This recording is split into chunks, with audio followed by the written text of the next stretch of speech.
Ranking US states based off of how good they would be as a cutting board. I don't know about you guys, but I've always wanted this information in my life. In green, we have countries that would make good cutting boards. Nice, flat, smooth even on most sides. New Mexico's kind of borderline there. I feel like it would kind of rock back and forth with this little thing. In the lighter green, we have fair cutting boards, not great. I mean, Oklahoma's nice and flat up here. You could probably, cut up a nice piece of chicken. You can make do with a lot of these light green states, just probably not preferable. Washington falls under okay. I feel like they should have gotten to at least the fair. I definitely don't agree with Wisconsin. This seems like a horrible cutting board. Illinois has enough flat. Missouri has enough flat. I guess Ohio. You can figure it out with Texas because of these borders here. In the orange states, you'd want to avoid using them as a cutting board. I think North Carolina's okay. But in red, do not use these as a cutting board. I think absolutely West Virginia. Actually, probably the biggest. No, I mean, I guess Michigan does have flat over here. Rhode Island isn't even big enough to be a cutting board. Hawaii is definitely the worst though. Where in Europe are supermarkets closed for Sunday? In the green, supermarkets are opened for Sunday. That's pretty much how we do it in the US as well. In the blue, they're opened but for only 6 hours. Wonder why the little nation of Luxembourg decided to adopt this. And the red countries, all supermarkets are closed on Sunday. Well, except for in spots. Yeah, I'm in Madrid. I'm pretty sure they are open on a Sunday. A lot of these probably are based off of the region or county. This just makes me think the supermarkets must be insane on Saturday if they're closed Sunday. You only have one day if you get off just the weekends to get all the food. Oh, an update to the map. In all the white parts, no supermarkets are even available. What? Countries that gamble the most. This is specifically framed on losses. How much has the average person lost gambling? So in the US, on average, it's about $421. Canada has this beat at $568 US. There's random sporadic gambling happening around the EU continent. Ireland comes out slightly on top with the most amount of losses. Maybe the whiskey has something to do with it. Finally, there's Singapore. I don't know why I remember Singapore really likes to gamble, but by far the worst in the world is Australia. On average, over $1,200 US. I can't even imagine losing $1,200 US on gambling. I'm not a gambler. I love to watch other people gamble, but I don't want to put my money out there. I'm good, I'll pass. Which parts of the body have the most tattoo regrets? Woo! Now, I do not have any tattoos. I have always wanted them. I just feel like I'm too old now.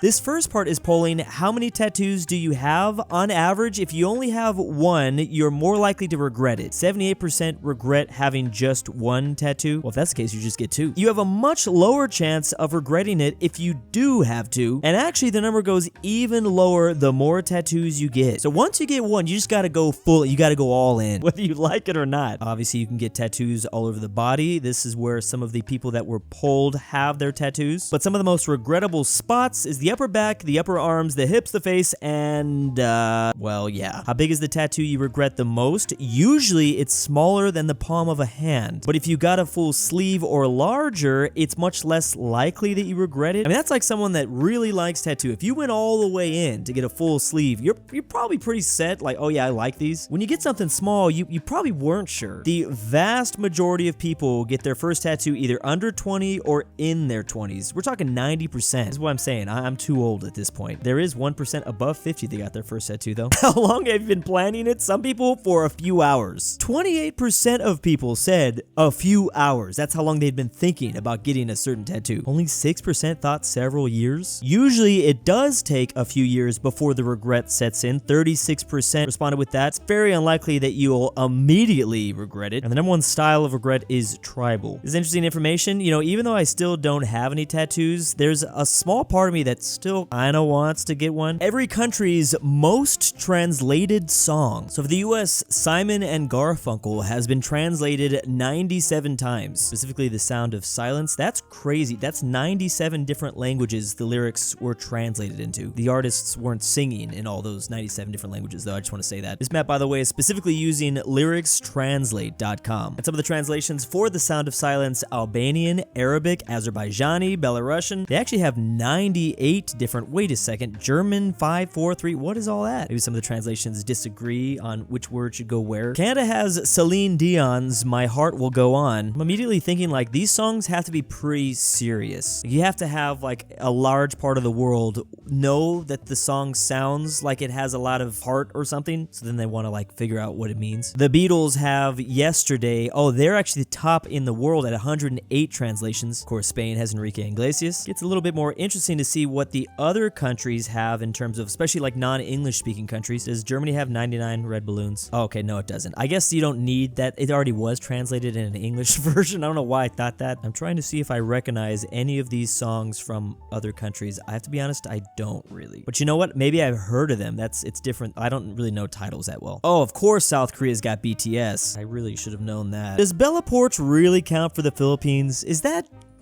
I mean, I don't know about that one. The song choice from each country is really interesting. This is 5G availability from 2022 to 1 year later. A year ago, it was throughout most of the US, China, Southeast Asia, but it looks like only 15 months later, India got the whole country up and running in 5G. That is scary how fast that was. Germany's doing a little bit better. I guess they have more 5G in London, kind of. This is an interesting part of China/Kazakhstan that randomly got some stuff too. There's probably some great 5G meme jokes I can say here, but do I really want to go there? Let's not feed the boomers more stuff. Pretty much one of the most controversial geography topics you can talk about in the US. What is the Midwest? Almost unanimously, 96% of people responded, I live in the Midwest from Iowa. It was also pretty high in Minnesota, as well as we're still in the 90s with Missouri, Illinois, and Wisconsin. Michigan goes down, but that's still pretty high numbers. Ohio's in 78%, but yeah. Now this is where I'm shocked. 66% of people from Oklahoma said they live in the Midwest. I don't know. I mean, I can't deny you. Where you think you live, what am I to say? No, you don't. But I don't know if I would consider Oklahoma the Midwest. I mean, you got over half of all people from Wyoming saying they're from the Midwest, and a quarter of people from Idaho? We gotta figure this out, guys. This is getting ridiculous. I like that it's more clear-cut for some of these more eastern states, like Pennsylvania, West Virginia. Like, that's low enough. Like, I don't think Kentucky's Midwest. I'm sorry, 30%, but it's good. It's slow. Technically, we already have a federal government definition of the Midwest, and it's Illinois, Indiana, Iowa, Kansas, Michigan, Minnesota, Missouri, Nebraska, North Dakota, Ohio, South Dakota, Wisconsin. There is no Oklahoma, sorry to say. However, I do gotta admit, I'm a little bit surprised by this definition. I don't think I would have gone as far as Kansas. So it's more understandable, I feel like, why Oklahoma and even Wyoming considers himself the Midwest. In the case of Wyoming, the vast majority of people live in their capital, and that is close enough to Nebraska, so I guess I kind of get it. I'll be honest, maybe I'm wrong. I'm just gonna say all the flat states here, Kansas, Nebraska, the Dakotas, I've never really considered the Midwest, but I mean, my own government's telling me I'm wrong. I think this is an interesting part of the definition. Midwest is applied to a chunk of America that seems unclassifiable to the rest of the country, neither north, south, east, or west. When you put it like that, okay. I like this picture specifically a little bit more. This is a very interesting reasoning why certain states fall into the Midwest and others don't. So maybe the central states here kind of just fell in by default. Like, most of their territory is not Midwest, but you know, I guess. I'm not trying to gatekeep the Midwest. I mean, I'm not even from the Midwest. I just feel like we should be calling some of these states central. Is it because it's lame? No one wants to be called just central. We've got something called Central Standard Time. I feel like I'm so opinionated about this topic because I feel very passionate about like what I consider is the South. Family in Texas, born in Alabama. There's just certain states to me where it's like that's South, but the Midwest is an enigma. Locations of tornadoes around the world. Now, I was going to say I'm a little bit surprised that other places get tornadoes. Like, that sounds crazy, but I just know that we obviously get a lot in the US. But at the same time, I'm not shocked at all that Australia gets tornadoes. We just obviously don't really hear about them. Even New Zealand gets tornadoes. There have been certain reports of tornadoes in South Africa, specifically this part of Uruguay and Argentina, and I have to admit I am extremely surprised that in Ireland and the UK they get tornadoes. I'm just gonna go out on a limb here and say they are not giant not F5 tornadoes though. The F scale for tornadoes talks about how fast the wind speed is. F5 is going over 200 miles an hour. I actually thought that only specifically had to deal with their size, but I guess maybe there's a slight correlation. But you know what? After doing some research, even though it's really not common, there have been a couple instances of F5 tornadoes outside of the US in France, Germany, one in Italy, Argentina, and Australia. So it is really uncommon, but it is possible that they get like extreme tornadoes, but there's only been one in each of those countries since 1950. Well, France and Germany had two. Man, if I had to choose between preferable natural disasters, it definitely wouldn't be tornadoes. Something really scary about those things. Countries which have banned the entry of cars with Russian license plates. The vast majority of Europe are allowing basically Russian cars or cars with Russian license plates. Obviously in blue we have Russia, but Ukraine, Poland, Germany, and all of the Baltics as well as Finland have banned Russian cars. I guess I shouldn't say Russian cars because that could refer to like a type of Russian car. You have to have a Russian license plate. I feel like the countries that don't border Russia are a little bit more interesting. Like Bulgaria is kind of a different one, and Germany is just really angry at Russia. When have they not been, just historically speaking? It's actually understandable that Poland doesn't allow Russian license plates since they also border Kaliningrad. It's technically just Germany and Bulgaria that don't border any Russian territory. Norway, I think, is the only country on this list, and Belarus that do border Russian territory that allow Russian cars, but to be fair, Norway's like touch of Russia is like up here. That was a weird way to describe it, touch. I feel like I review something like this almost every football season, American football that is. I literally despise it so much. They're not placing geographically speaking teams where they should be. I know it's not that big of a deal, but like, man, this is the one area of the league that does it right. We have the Minnesota Vikings, the Green Bay Packers, Chicago Bears, and the Detroit Lions. That is nice. That just looks pleasing. But then you have the Bills, the Patriots, the Jets, and the Miami Dolphins all in the same area. And you can see examples like this all over the place. Like,